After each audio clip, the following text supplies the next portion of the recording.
Hi, welcome to the Commercial Gas Engineer channel.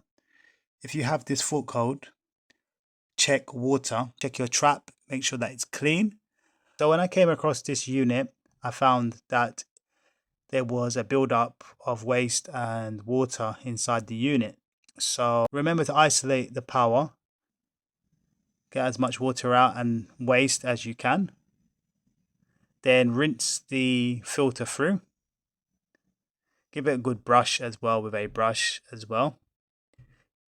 In this situation here, I just gave it a general clean. So hoover the unit out, make sure that there's no blockage there. You want to remove the waste from the dishwasher going into the trap and hoover it out. And then you want to hoover the other end of the trap. So we get out the water and the waste out of the trap.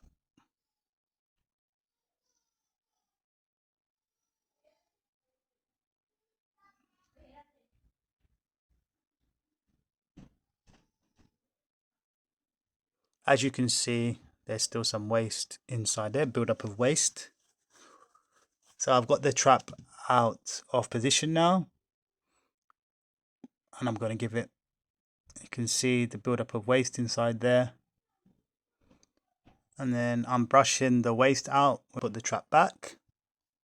Ensure that you replace the water inside the trap. Ensure that the water is filled here so that you don't get any fumes coming back. And then test your trap that it's not leaking after you reassemble it. Make sure that there's no leak at any of the joints that you have taken apart. And test your unit.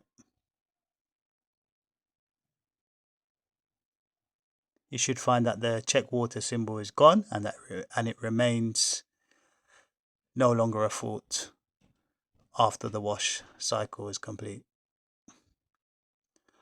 Okay, thank you for joining me. Until next time, bye.